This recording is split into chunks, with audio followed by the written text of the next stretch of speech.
Hey students, let's solve our example number 4 from our exercise 2.4. We are solving our word problems and here one more word problem for us. Okay, so let's see what we have given. Okay, one of the two digits of a two-digit number is 3 times the older digit.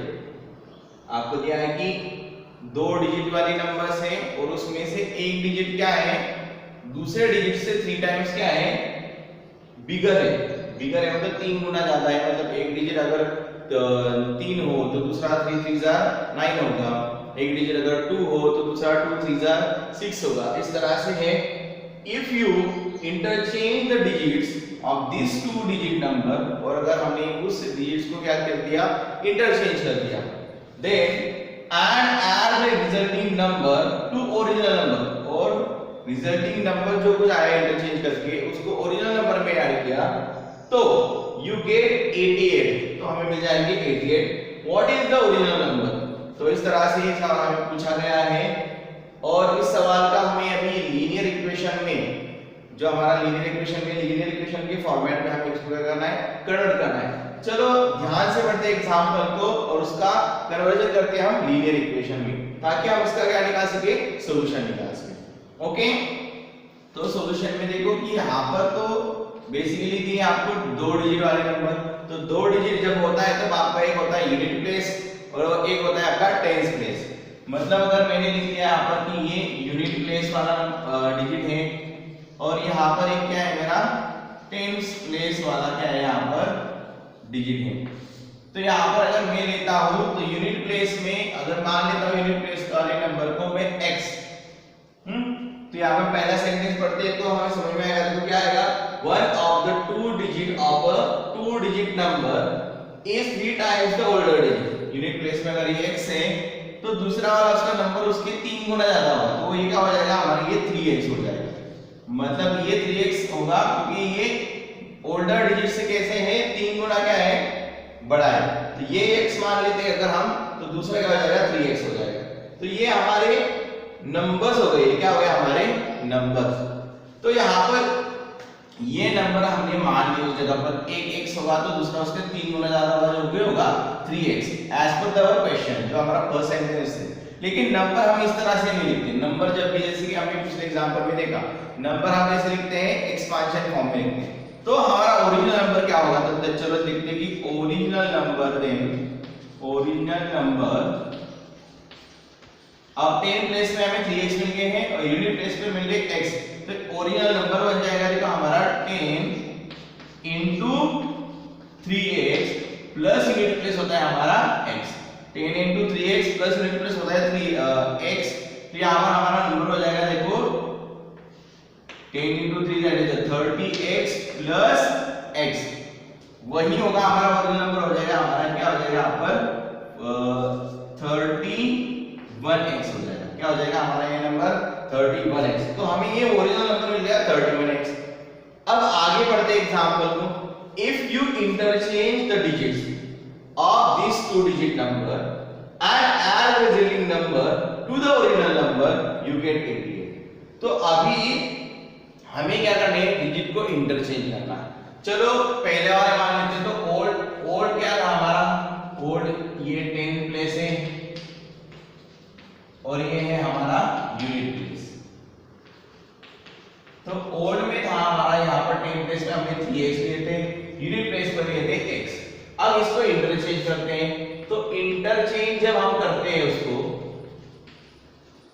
तो यहाँ पर ये x इस side में आ जाएगा और 3x इस side में, तो ये होगा x यहाँ पर और ये 3x हो जाएगा। तो यहाँ पर रिजल्टिंग नंबर आ जाएगा हमारा, मतलब ये न्यू नंबर आ जाएगा। तो रिजल्टिंग नंबर वो भी हमें लिखना पड़ेगा, एज वी नो दैट किस कैसे लिखते हैं हम, एक्सपांशन फॉर्म में लिखते हैं। तो रिजल्टिंग नंबर होगा हमारे को 10 into x प्लस यहाँ पर 3x हो जाएगा, मतलब 10 into x प्लस 3x। मतलब रिजल्टिंग नंबर आ रहा है देखो 10x plus 3x, that is हो जाएगा अपन 10 और 3x होता है आपका 13x। कितना हो जाएगा आपका 13x होगा देखो। तो यहाँ पर रिजल्टिंग नंबर आ गया और ओरिजिनल। लेकिन अभी सेंटेंस फिर से पढ़ते हैं। If you interchange the digits of the two digit number, हाँ हमने इंटरचेंज कर दिया, resulting number and add resulting number two the original number, हमने इंटरचेंज कर दिया और रिजल्टिंग नंबर निकाल दिया 13x, और अभी हमें क्या करना है, रिजल्टिंग नंबर को ओरिजिनल नंबर में ऐड करना है। Now adding original plus resulting number, so what we get 88। तो हमें क्या मिल जाता है, यू गेट 88, तो वो कह रहे हैं कि हमें मिल रहा है 88। तो देखो ओरिजिनल नंबर क्या था हमारा, ओरिजिनल नंबर था यहाँ पर 31x, रिजल्टिंग नंबर क्या था हमारा, रिजल्टिंग नंबर है 13x, दोनों का ऐड करने पर हो जाता है हमारा 88। तो ये बन जाता है हमारा लीनियर इक्वेशन। तो ये लीनियर इक्वेशन हमें यहाँ पर मिल जाता है। अब इसको हमें सॉल्व करना है, एज वी नो दैट 31 और 13x, इसको तो हम ऐड कर सकते हैं क्योंकि x x है तो वेरिएबल के नंबर्स में वेरिएबल ऐड हो जाते हैं। तो 3 + 1 4 and 1 + 3 4, that is 44x is equal to आ जाएगा हमारा 88। तो x की वैल्यू आ जाएगी, देखो x equal to 88 upon 44, 44 1 are 1, 44 2 are 88। So x की वैल्यू मिल गई मुझे यहाँ पर 2, क्या वैल्यू मिल गई मुझे इसकी 2, जो कि हमने मान लिया था यूनिट प्लेस को। तो यूनिट प्लेस 2 मिल जाएगी तो 10 प्लेस क्या जाएगी, तो यूनिट प्लेस तो ये मिल गया हमें, यूनिट प्लेस जिसको हमने मान लिया था यूनिट प्लेस, तो यूनिट प्लेस तो मिल गया हमें कितनी 2, तो 10 प्लेस क्या आ जाएगी हमारी, 10 प्लेस आ जाएगी यहाँ पर हमारी, जो कि हमने मान लिया था 3x, तो यहाँ पर हो जाएगा 3 × 2, 3 2 6, तो हमें देखो 10 प्लेस मिल गई और यूनिट प्लेस मिल गई, तो नंबर क्या होगा, सो आवर नंबर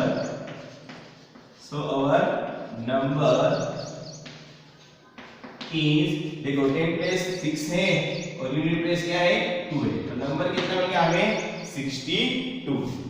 तो देखते हैं कि हमारा आंसर सही है कि नहीं। 62 को अगर उल्टा करें, 62 को अगर हम क्या करें उल्टा करें तो बन जाते हैं हमारे 26, और दोनों की अगर हम एडिशन करें तो 6 + 2 8 और 6 + 2 8, यस 88 आ रहा है, मतलब हमारा आया हुआ जवाब यहाँ पर क्या है, करेक्ट है, सही है। तो इस तरह से हमने ये वर्ड प्रॉब्लम सॉल्व किया है। Now let's solve the next problem, that is example number 5। Okay students, let's solve the example number 5 from exercise 2.4. Shobho's mother's present age is 6 times Shobho's present age. Shobho's age 5 years from now will be 1/3 of his mother's present age. What are their present ages? ये सवाल हमें दिया है। ध्यान से अगर सवाल को पढ़ा तो समझ में आता है कि शोबोस का जो मदर्स का प्रेजेंट एज है और 6 गुना ज्यादा है शोबोस की प्रेजेंट एज, मतलब शोबोस का एज अगर यहाँ पर मान लिया अगर हमने 2 साल है तो उसके 6 गुना ज्यादा में 2 6 12, तो यहाँ पर 6 गुना ज्यादा उसका मदर का एज 12 इयर्स होगा अगर ऐसे हमने कंसीडर कर लिया तो यहाँ पर शोबोस एज 5 इयर्स फ्रॉम नाउ आगे दिया है, शोबोस का 5 साल बाद उसका जो एज होगा वो होगा 1/3 of his mother's present age, उसकी जो प्रेजेंट एज है तो उसके 1/3 होगा उसके प्रेजेंट मदर्स की प्रेजेंट एज का। तो चलो अभी इस सवाल को सॉल्व कर देते हैं। तो हमें इसको कन्वर्ट कर देना है लीनियर इक्वेशन। तो स्टेप वाइज हमें यहाँ पर करेंगे, तो सॉल्यूशन की तरफ मुड़ते हैं यहाँ पर। तो पहले तो यहाँ पर मान लेना उसकी प्रेजेंट एज, जैसे मान लेना है कि यहाँ पर ये हो गई शोबोस और ये हो गई उसकी मदर। तो यहाँ पर पहले तो मान लेते हैं उनके प्रेजेंट एज, क्या मान लेते हैं यहाँ पर उनके प्रेजेंट एज। तो शोबोस का प्रेजेंट एज मान लेते हैं हम, चलो मान लेते हैं वो x है। तो पहली कंडीशन से क्या था, Shobo's mother's present age is 6 times Shobo's present age, मतलब उसका प्रेजेंट एज अगर x होगा तो उसकी मां का 6 गुना ज्यादा होगा उसके प्रेजेंट एज से, मतलब वो हो जाएगा हमारे यहाँ पर 6x। तो ये बात समझ में आती है आपको कि शोबोस का अगर आप एज मान लेते हैं तो प्रेजेंट एज होगा यहाँ पर ये। अब आगे कंडीशन आपको ये दी है कि 5 years from now, 5 years from now, तो 5 years from now इसका अर्थ ये हो गया कि 5 साल बाद, इसके 5 साल बाद। तो from now का अर्थ है कि आगे के 5 साल में। तो 5 years from now मतलब हमें शोबोस की एज में x + 5 करना पड़ेगा। तो 5 years from now तो x + 5 यहाँ पर ये उसका एज हो गया। तो 5 years from now will be 1/3 of his mother's age, तो उसका एज होगा 1/3 of his mother's के एज के होगा। मतलब यहाँ पर ये इक्वलिटी का आएगा, तो अभी x और ये 6 से ये तो समझ में आएगा ना हमें। तो 5 years from now अगर हम लेते हैं यहाँ पर, तो 5 years from now Shobo's age is equal to होगा 1/3 of his mother's present age। तो ये कंडीशन हो रही है यहाँ पर 5 years from now Shobo's age is equal to होगा 1/3 of his mother's present age। तो 5 साल हो गए यहाँ पर, तो इसका शोबोस का प्रेजेंट एज था x + 5, क्योंकि इसमें हमने कितने साल ऐड कर दिए 5। अब 1/3 इनटू मदर्स का प्रेजेंट एज क्या है, यस मदर का प्रेजेंट एज यहाँ पर 6x, कितना है यहाँ पर 6x। तो चलो ये 6x हो गए यहाँ पर। तो यहाँ पर हमें ये जो मिल गया, हमें यहाँ पर इक्वल का साइन आ गया, तो ये यहाँ पर मिल गया हमें इक्वेशन। तो चलो इसको सॉल्व कर देते हैं, x + 5 और यहाँ पर 3 1 * 1 3 2 हो जाएगा, मतलब ये 2x आ जाएगा। अब इसको सॉल्व करना बहुत आसान है, इसे x को इस साइड में ले सकते जाते हैं। तो 5 इक्वल होगा हमारा 2x - x, so that is 5 = x। इसका ही अर्थ ये हो गया कि x = आ गया हमारा 5। तो x किसको माना था हमने, x तो माना था हमने शोबोस के प्रेजेंट एज को। सो हम लिख सकते हैं यहाँ पर Shobo's present age that is x। ये कितने हैं हमारे 5 ईयर, कितना हो गया हमारा 5 इयर्स हो गया। So and her mother's present age, mother का प्रेजेंट एज क्या था, यस मदर का प्रेजेंट एज था 6x। तो हम वहां पर मल्टीप्लाई करना पड़ेगा 6 इनटू यहाँ पर 5, दैट इज द 30 इयर्स।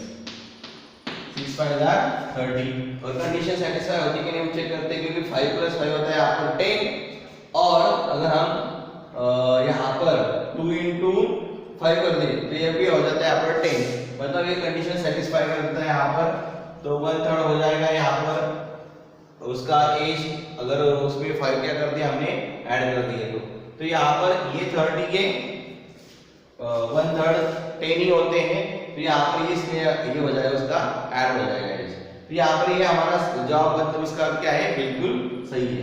तो यहाँ पर शोबोस का प्रेजेंट एज आ गया हमारा 5 इयर्स और उसका मदर का प्रेजेंट एज आ गया यहाँ पर 30 इयर्स। तो चलो अब ये हो गया हमारा example 5th one solve.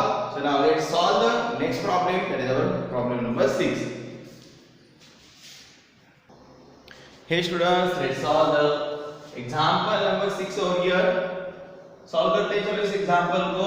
There is a narrow rectangular plot reserved for a school in a Mahuli village. तो माउली विलेज नाम का एक विलेज है और वहां पर रेक्टेंगुलर प्लॉट है। तो ये इंपॉर्टेंट बात वहां पर कि रेक्टेंगुलर कैसे है, प्लॉट है। Okay, the length and breadth of the plot are in the ratio 11:4। तो जो उसका रेशियो दिया है वो दिया है कि 11:4 दिया है। At the rate of ₹100 per meter it will be cost the village panchayat ₹75,000 to fence the plot. What are the dimensions of the plot? तो डायमेंशंस का अर्थ होता है लेंथ और ब्रेथ। जो अभी रेक्टेंगुलर प्लॉट है तो उसकी जो लेंथ ब्रेथ आ जाएगी, लेंथ ब्रेथ विड्थ हाइट, तो ये उसके डायमेंशन हो जाते हैं।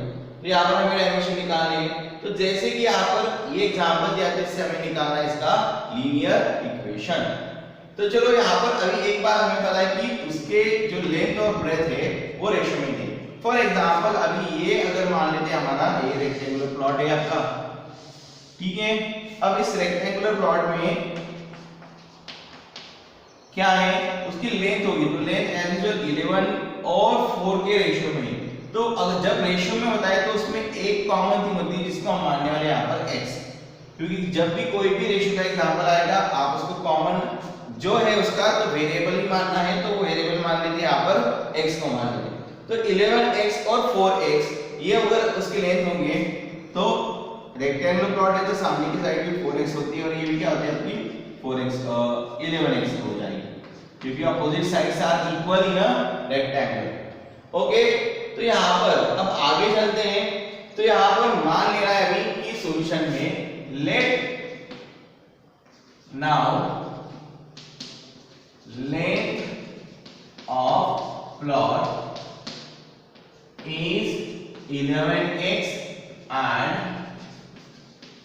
breadth of plot is 4x। तो देखो हमने लेंथ और ब्रेथ को मान लिया। अब हमें अगर उसका फेस करना है तो उसके फेस तो उसके पेरीमीटर को ही हो जाता है, कहां पर हो जाता है इसका पेरीमीटर, तो इसलिए हमें यहाँ पर उसका पेरीमीटर क्या करना पड़ेगा, ढूंढना पड़ेगा, निकालना पड़ेगा। तो यहाँ पर फेस करना है तो यहाँ पर for face we need to find perimeter. तो हमें क्या ढूंढना पड़ेगा, यहाँ पर पेरीमीटर ढूंढना पड़ेगा। तो हम पेरीमीटर ढूंढेंगे, तो पेरीमीटर ऑफ रेक्टेंगल क्या होता है आपका, आपको पता है पेरीमीटर ऑफ रेक्टेंगल होता है, ये होता है हमारा 2 in the bracket l plus b। तो यहाँ पर ये जो लेंथ है और ब्रेथ है वो हमें पता है। तो लेंथ क्या थी हमें, यस लेंथ थी हमें 11x और ब्रेथ क्या थी हमारी, ब्रेथ थी हमारी यहाँ पर 4x। तो ये हमने निकाली थी, तो यहाँ पर ये हो जाएगा 2 in the bracket 11 plus 4 that is the 15x, so that is the 30। 15 to the how much 30x। तो हमें पेरीमीटर समझ में आएगा, पेरीमीटर आता है 30। अब आगे दिया आपको cost of the village panchayat gives ₹75,000 और रेट क्या दिया उसका 100 का। तो अभी अगर आपने ध्यान से सुना होगा तो एक फार्मूला है that is total cost is equal to, जो होता है टोटल कॉस्ट होता है इक्वल टू हमारा यहाँ पर अभी जब लेंथ है तो हमारा होगा यहाँ पर पेरीमीटर इनटू रेट। तो ये हमें फार्मूला यहाँ पर इस्तेमाल करना पड़ेगा इसको सॉल्व करने के लिए, क्योंकि जो अगर हमें रेट निकालना है, टोटल कॉस्ट निकालनी है, तो आप क्या करेंगे, आप पेरीमीटर को उसके रेट से मल्टीप्लाई करेंगे तभी हमें टोटल क्या मिल जाती है, कॉस्ट मिल जाती है। तो ये फार्मूला यहाँ पर इस्तेमाल होगा। So as we know total cost is equal to होता है हमारा पेरीमीटर इनटू हो जाता है हमारा रेट। तो टोटल कॉस्ट क्या है अभी, yes we know that the total cost कितनी लगाई थी पंचायत को, कितने पैसे देने पड़े थे, 75,000। तो 75,000 पेरीमीटर क्या आया था उसका हमारा, यस पेरीमीटर आया था हमारे यहाँ पर 30x ओके इनटू ए, यहाँ पर बात समझ लेना, मल्टीप्लाई रेट कितना दिया है 100 मीटर, 100 रुपीस 100 पर मीटर, ये हमारा रेट मतलब 30x इनटू 100। तो ये जो मिलता है हमें ये हो जाता है हमारा लीनियर इक्वेशन। तो यहाँ पर अभी इसको सॉल्व करते हैं तो क्या आ जाता है 75,000 इज इक्वल टू 30 इनटू 100, तो 3 बचा 3 1 2 3 3 0 आगे इनटू x मतलब 3000x। तो यहाँ पर ये मिल जाएगा हमें equation. So now we can find out the value of x।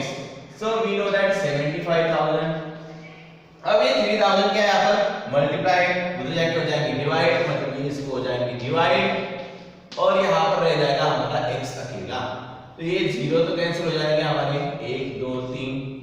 अब 3 1 जा 1, 3 2 जा 6 रिमेनिंग 1 and 3 5 जा 15। Okay, so we got here 25 is equal to x, that is हमारे x की वैल्यू कितनी आ गई 25। मतलब अब रेशियो में हमें पता था, लेकिन अभी लेंथ को कितना माना है हमने 11x और ब्रेथ को कितना माना है 4x। So length of rectangular